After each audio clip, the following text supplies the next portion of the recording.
Chennai shopping మాల్లో ఉగాది వేడుకలు. మీ పండుగ షాపింగ్ చెన్నై షాపింగ్ మాల్లో చేయండి. అందమైన వస్త్రాలతో పాటు విలువైన బహుమతులు పొందండి.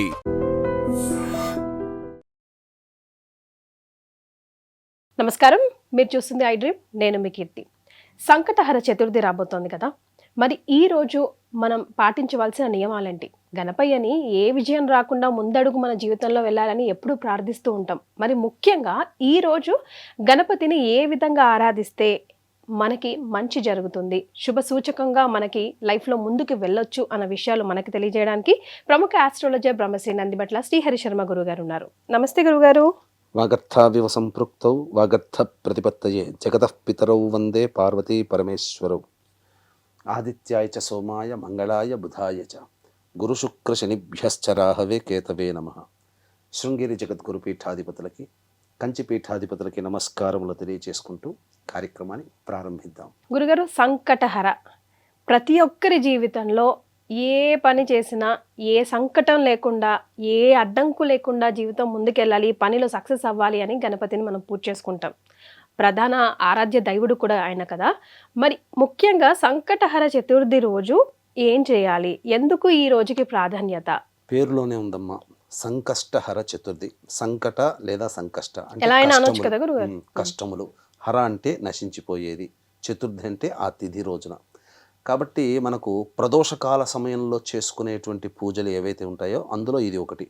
అనగా మనకు శని త్రయోదశి, శనివార ప్రదోష కాలంలో చేసుకునేటువంటిది ఎలాగో ఇది కూడా ఈశ్వరార్చన ఎప్పుడు కూడా ప్రదోష కాలంలో చాలా యోగ్యమైనటువంటి ఫలితాలను ఇస్తుంది. సంకష్టహర చతుర్థి అనేటువంటిది మనకు వరద చతుర్థి, సంకష్టహర చతుర్థి, వినాయక చవితి అని 3 రకాలుగా ఉంటుంది. అమావాస్య వెళ్ళిన తర్వాత వచ్చే చవితిని వరద చతుర్థి అని అంటారు. పౌర్ణమి వెళ్ళిన తర్వాత వచ్చే చతుర్థి తిథి రోజున ఉండేటువంటి దాన్ని సంకష్టహర చతుర్థి అంటారు. అయితే మనకున్నటువంటి అన్ని పండుగలలో సూర్యోదయానికి ఏ తిథి ఉంటే ఆ తిథి సంబంధించి చేసుకుంటే, కొన్ని తిథులలో మాత్రం ప్రదోషకాల సమయానికి ఉన్నప్పుడే ఆ యొక్క తిథిని చేసుకుంటారు. కాబట్టి ప్రదోష కాలానికి సంబంధించి చెవి తిథి ఉన్నప్పుడు మాత్రమే ఆ రోజుని సంకష్టహర చతుర్థిగా, పౌర్ణమి వెళ్ళిన మరుసటి చతుర్థి రోజున జరుపుకుంటారు. కాబట్టి ప్రతి నెలలో కూడా వస్తుంది. సంకష్టహర చతుర్థి వ్రతాన్ని ఎవరైతే ఆచరిస్తారో వాళ్ళ యొక్క సంకల్పం అచిరకాలంలో నెరవేరుతుందని చెప్పడంలో ఏమాత్రం సందేహం లేదు. ఈ యొక్క సంకష్టహర చతుర్థి వ్రతాన్ని ఆచరించిన పురాణ పురుషులు ఎందరో తమ యొక్క కోరికల్ని నెరవేర్చుకున్నారు. మనకెంతసేపటికి పురాణాల్లో అన్నీ ఆ పురాణ పురుషులు విజయాలు సాధించారు అని మాత్రమే మనం గొప్పగా చదువుకుంటాం. కానీ ఆ విజయానికి కారణమైన మనస్సంకల్పము, ఆత్మవిశ్వాసము, పోరాట పటిమ, ప్రయత్నము, ఓడిపోకుండా, దీనికి తోడు అదృష్ట రూపంలో ఉండే దైవ అనుగ్రహము, ఇవన్నీ చూసుకొని వాళ్ళందరూ కూడా గొప్ప విజేతలయ్యారు. ఉదాహరణకి చెప్పాలంటేనమ్మా, ధర్మరాజు శత్రువుని జయించాలనే ఉద్దేశంతో ఈ యొక్క వ్రతాన్ని, రాజసూయ యాగాన్ని చేయడానికంటే ముందు ఈ యొక్క వ్రతాన్ని ఆచరించి శత్రు సంహారం చేసి రాజసూయ యాగాన్ని చేశాడు. అలాగే రుక్మిణీదేవి తన కొడుకు అనిరుద్ధుడు బాణాసురుడి చెరలో ఉంటే వెళ్ళి రక్షించబడ్డాడు ఈ యొక్క వ్రతం చేసిన మహిమ వల్ల. ఇంకా చెప్పాలి అంటే వాలి చెరలో బంధింపబడినటువంటి రావణాసురుడు వాలి చెర నుంచి బయటికి రావాలి అని ఈ యొక్క వ్రతాన్ని ఆచరించి వాలి నుంచి తప్పించుకోగలిగాడు. మళ్ళీ మనకు అహల్యాదేవి త్రేతాయుగంలో కనబడుతుంది. శాప విమోచనం కలిగిన తర్వాత ఈ యొక్క వ్రతాన్ని ఆచరించి గౌతముని చేరింది. అంతేకాకుండా నలదమయంతులు తెలుసు పురాణ పురుషులు. దమయంతి కూడా ఈ వ్రతాన్ని ఆచరించి నలుని మళ్ళీ తిరిగి పొందగలిగింది. ఇలా ఒకటా రెండా, అన్నిటికంటే మించి సాక్షాత్తు దత్తాత్రేయుడి శిష్యుడు కార్తవీర్యార్జునుడు దత్తుడు ఉపదేశించాడు ఈ వ్రతాన్ని చేయవయ్యా అని చెప్పి. కాబట్టి అపర శత్రుంజయుడుగా పేరుగాంచాలి, శక్తి రావాలనే ఉద్దేశంతో కార్తవీర్యార్జునుడి యొక్క వ్రతాన్ని ఆచరించడం వల్ల గణేశుని యొక్క అనుగ్రహం వలన సహస్ర బాహువుల్ని పొందగలిగాడు. ఎంతో మహిమాన్వితమైనటువంటిదమ్మా ఈ యొక్క సంకష్టహర చతుర్థి. ప్రధానంగా ఈ యొక్క వ్రతాన్ని ఆచరించే వాళ్ళు ఎలా చేయాలి గురుగారు? అసలు విధానం కూడా తెలియజేయండి. ఈ యొక్క వ్రతాన్ని ఆచరించే విధానంలో పట్టుకోవడం అనేటువంటిది, వ్రతాన్ని పట్టుకోవడం అని అంటారు కదా, ఆ వ్రతాన్ని పట్టుకోవడం అనేటువంటిది శ్రావణ మాసం పౌర్ణమి వెళ్ళిన తర్వాత వచ్చే సంకష్టహర చతుర్థి రోజున ఓ నియమ వ్రతాన్ని సో పట్టుకోవాలి. ఎప్పుడు పడితే అప్పుడు సంవత్సరంలో చేయడానికి వీలు లేదు. చేయొచ్చు, మామూలుగానైనా చేయవచ్చు, కానీ ఆ సమయంలో చేస్తే చాలా విశేషమైనటువంటి ఫలితం వస్తుంది. అంతేకాకుండా దీనికి ఒక మా పురాణాల్లో ఒక గొప్పది ఏంటంటే మాఘమాసము సంకష్టహర చతుర్థి మంగళవారం కలిసి వస్తే అబ్బబ్బబ్బా దాని మహిమ వర్ణించలేమట. ఆ రోజున గనక సంకష్టహర చతుర్థి వ్రతాన్ని ఆచరిస్తే అస్సలు తిరుగంటూ ఉండదట. ఓ మనం బుధవారం అనుకుంటాం కదా గురుగారు, జనరల్ గా వెడ్నెస్డేస్ చేస్తాం. బుధవారం గణేశుడికి ప్రీతికరం, కానీ కొన్ని ప్రత్యేకమైనటువంటి తిథుల కలయిక, వారాల కలయిక వచ్చినప్పుడు అది అద్వితీయమైనటువంటి ఫలితాలను అందిస్తుంది. మంగళవారము, మాఘమాసము, సంకష్టహర చతుర్థి కలిసి రావడం అనేది చాలా అరుదుగా వస్తుంది. కాబట్టి వీక్షించేటువంటి మన ఐడ్రీమ్ ప్రేక్షకులు ఈ యొక్క విషయాన్ని గుర్తుపెట్టుకుని చక్కగా ఆచరించుకుంటే మంచిది. సాధారణంగా ఎప్పుడైనా చేయవచ్చునమ్మా. అయితే మనకేం చెప్పబడి ఉందనంటే దీన్ని 21 వారాలు గనక చేసుకుంటే చాలా మంచిది. ఎలా కంప్లీట్ చేసుకోవాలి 21 వారాలు అన్నప్పుడు అమావాస్య వెళ్ళిన చవితి తిథి ప్రదోష కాలం సాయంకాలం ఉన్నప్పుడు ఆచరించడం, అలాగే పౌర్ణమి వెళ్ళిన తర్వాత చవితి తిథి ఉన్నప్పుడు సాయంకాలం ఆచరించడం, ఇలా 10 నెలలు చేస్తే 20 అవుతుంది. 11వ నెలలో 1 వారం వస్తుంది కదా, అది మనకు 21 వారాలు చేసినటువంటి ఫలితం వస్తుంది. ఎందుకు అనంటే ఇప్పుడు మనకు నవగ్రహాల్లో కేతుగ్రహానికి అధిష్టాన దేవత ఈ గణపతి.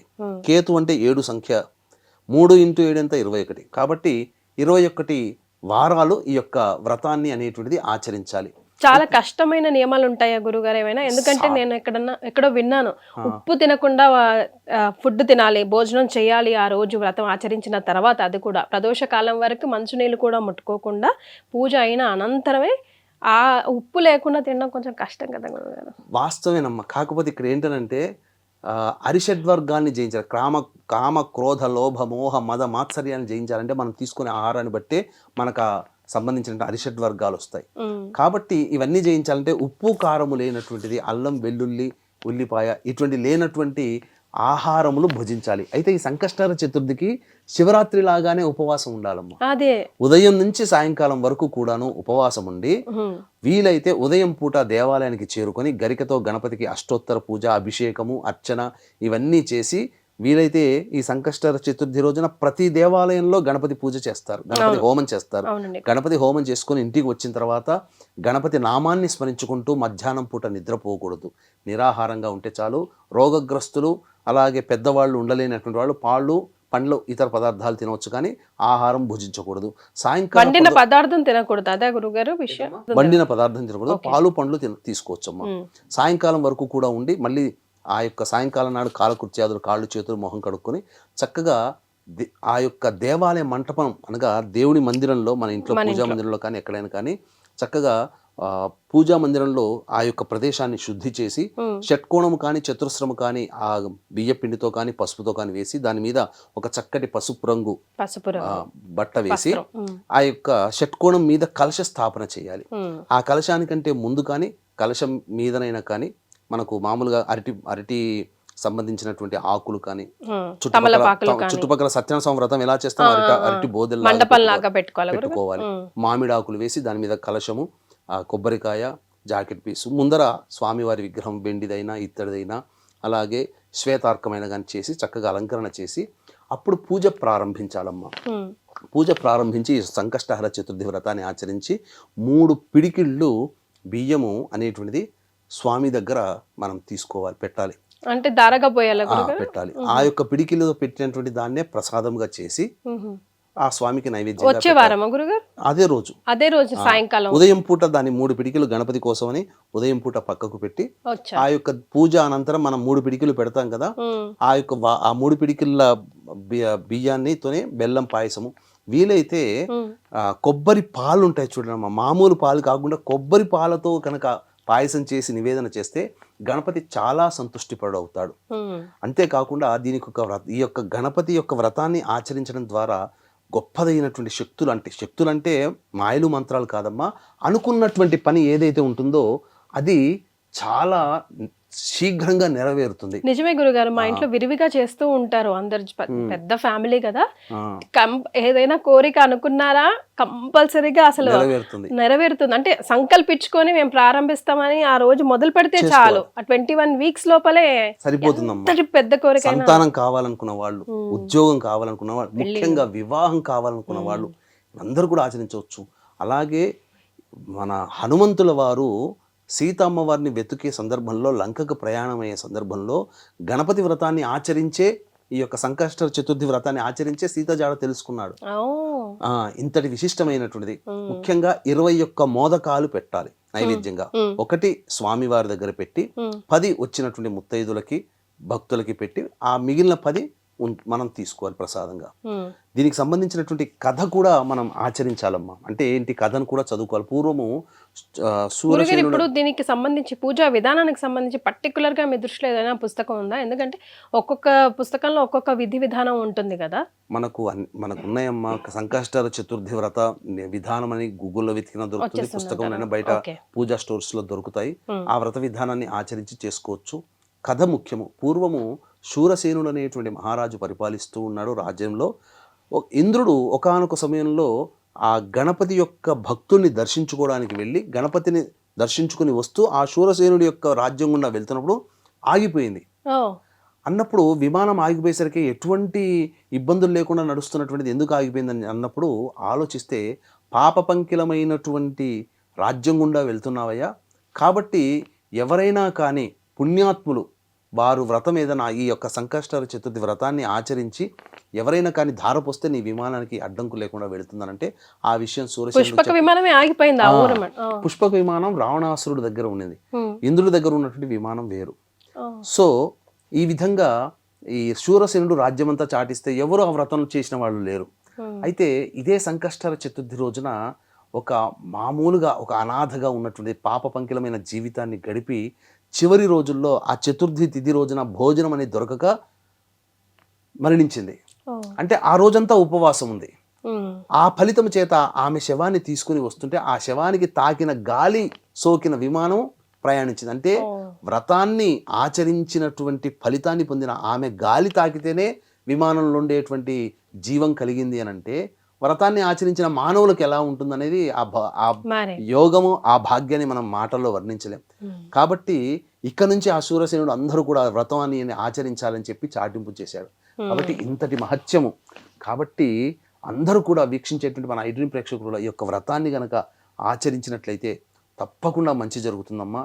ఈ వ్రతాన్ని ఆచరించడం వల్ల ఎంతో గొప్పదైనటువంటి శక్తి సంపన్నులు అవుతారు, పిల్లలు మంచి చదువు చదువుతారు, ఇలా అన్ని రకాలుగా వాళ్ళ జీవితంలో మంచి జరుగుతుందని చెప్పవచ్చు. సో మీలో ఎవరైనా ఇదివరకు చేస్తున్నారా? చేస్తుంటే కమెంట్ చేయండి, చేయని వాళ్ళు మొదలు పెట్టండి, సంకల్పం చేసుకోండి, కోరిక ఏదైనా తీరుతుందని గురుగారు ఎలాగో చెప్పారు. చాలా సంతోషం గురుగారు, ధన్యవాదాలు. సర్వం శ్రీ ఉమామహేశ్వర పరబ్రహ్మార్పణమస్తు.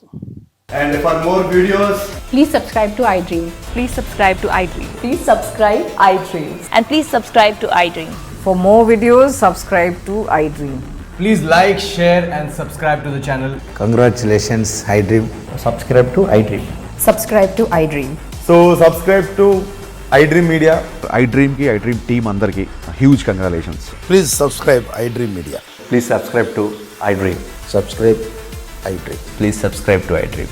iDream అంటే నా కళల ఛానల్ను సబ్స్క్రైబ్ చేసుకున్న నోరు తిరుగుతలేదు, మీరైతే గంట గుర్తు కొట్టండి. For more such videos, please subscribe to iDream. Subscribe to iDream. Please subscribe to iDream. Please subscribe iDream Media. Please do subscribe to iDream. Please subscribe to iDream Media. For best entertainment and information, please subscribe iDream. And don't forget to subscribe to iDream.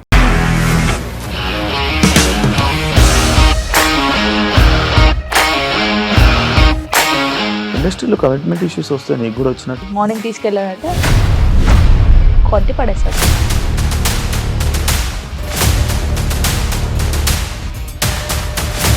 ఒక్కళ్ళు కూడా చూడలేదు ఈ cinema అని చెప్పడానికి కూడా చాలా ధైర్యం కావాలి. అది నిజం కదా, దాంట్లో ధైర్యం ఏంటి? ఇది నెక్స్ట్ డే ప్లేట్ మార్చేస్తే తప్పు కదా. As of now we are comfortable this అని నేను అనుకుంటున్నాను. రష్మిక గారిది మీది ఒకే ఊరంట కదా. నీకు కోపం వచ్చిందంటే బాగా తిట్టేత్తరా? తిట్టేద్దామండి. నిజంగా గేమ్ ని ఎలా చేంజ్ చేయగలిగారు? ఏపీఎస్ఎఫ్సి వాళ్ళకి 6 నెలల్లో నేను 6 లక్షలు కట్టా. బిజినెస్ చేయాలనుకుంటే it is as difficult as riding a tiger.